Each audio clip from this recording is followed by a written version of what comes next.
So I had very mixed feelings going into this movie because I liked Shuri in the first Black Panther, but I just didn't really see how she was supposed to fill in T'Challa's shoes because yes, I figured she would take over the mantle because it just made the most sense.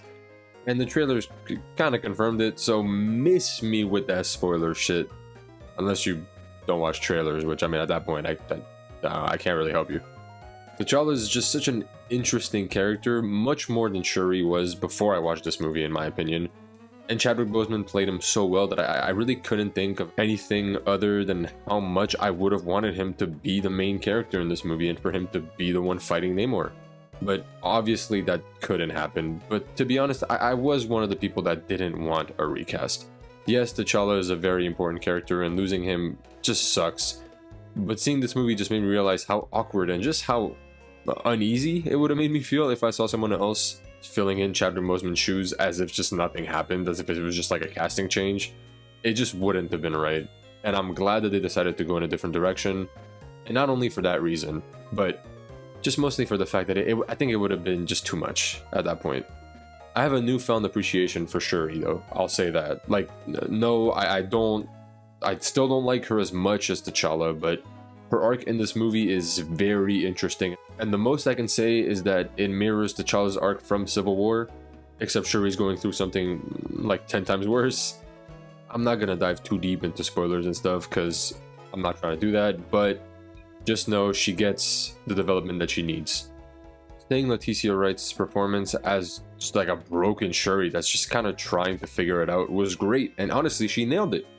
And although the character is not exactly where I would have wanted her to be by the end of the movie, she does take like very important steps towards becoming a worthy successor to T'Challa, in my opinion, or at least a satisfying one. And that's just enough for me, honestly. There's just so much going on in this movie, and getting that much development despite that is very good to see. Another character that gets a lot of screen time is Queen Ramonda. She basically owns the first half of the movie. Like, she's heavily featured in the most tense scenes, and Angela Bassett just fucking kills it. Like, it's actually insane. I'm not the type of person to talk about acting chops in Marvel movies. I don't think you need much acting chops to be in a Marvel movie. It's mostly about just, it's the superheroes themselves. It's not like, yes, it's the actors to a certain extent, but it's mostly the VFX teams that do the brunt of the work. But all the scenes where she's featured it's just talking. It's just her owning the fucking stage. It's actually insane. She has multiple scenes where she's basically just a one-man show, stealing the spotlight and leaving nothing for literally anyone else in those scenes. And I'm all here for it, man. I loved it. I can't think of a performance by a returning main or even secondary character that was phoned in. Especially not by Letitia Wright, and again, especially not by Angela Bassett. They both went super hard in this movie, and I'm talking about acting wise. They both went hard.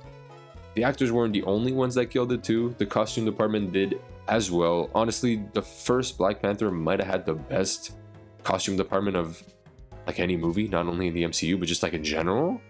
And I know that's like a big, it's like a big claim, and I'm not really in a position to make that claim.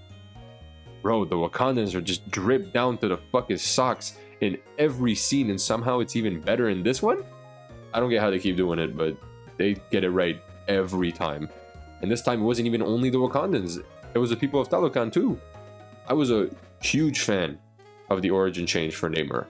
I think comics Namor is cool or whatever, but fuck man, MCU Namor, or should I say Namor, is just so much cleaner. It really doesn't compare. Like, it's just like you got Wish Namor, and then you got, actually good Namor. We'd seen Atlantis in many other forms of media for like decades now, and the change was very welcome. And in this case, Mayan culture fits this character and his people like a glove. The reimagined origin is also great, and it serves to keep the character true to who he is in the comics, at least as much as possible, without making him completely dislikable, also like he is in the comics. Namor was honestly one of the best parts of this movie, and that's saying a lot considering how many good things are in this movie. His and Shuri's like conflicting point of views are juxtaposed very well, and honestly, I don't think anyone can say with 100% certainty that there is a bad and a good guy in this movie. Sure, you could say that maybe one of them is being too aggressive, or maybe the other is not being as understanding as they could be, But at the end of the day, they're both trying to just protect their people. They're both royalty figures in positions to protect their people, and that's what they're trying to do. And whether they're right or wrong really just depends on where you're sitting. And I love how morally gray the movie is, and it really stays that way until the very end. There isn't supposed to be a winner in this fight, and you're not really supposed to cheer for either side. And that's pretty unusual in MCU films, which are usually pretty one-dimensional with their villains.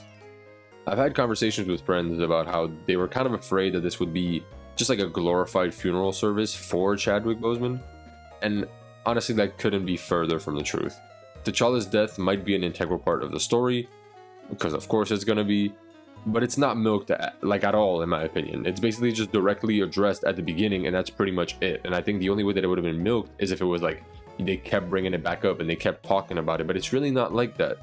However, of course, it's obviously an overarching theme of the story, like I said, and the character's death, since he's such a fucking important character, is at least mentioned in passing a few times throughout for various reasons, which was to be expected. But I don't think that they did too much with it, honestly. I think they mentioned it, they mentioned it enough. Obviously, T'Challa not being in the movie will change a lot of things. The character being gone cannot not be, mentioned at least a few times. But I do like how it has story implications, and it's not just like, oh, he's dead, let's do a tribute and then move on. No, like it has story implications. They did their best to kind of fit in that tragic event into the story and do it in a respectful way. And I think, for me personally, I think it was successful. I didn't feel like it was tasteless in any sense, so I'll give him props for that. There's just so much to love here. The music is great and offers a nice variety, which I'm mentioning because the first movie's album was kind of a big deal. The visuals are amazing. Like, there's great shots and set pieces just scattered throughout. And with all this praise, I just remembered I didn't even talk about Riri yet. She was great. Like, I knew about the character beforehand, but personally, this was my first like official introduction to her, and she was a great addition to the cast. I am really excited to see her again. I don't know when that's gonna be though. Alright, I think that's all of it. I'm gonna give Black Panther Wakanda Forever a grade of 9. Is it a perfect movie? No, probably not. But it's basically exactly what I needed it to be, and I loved it.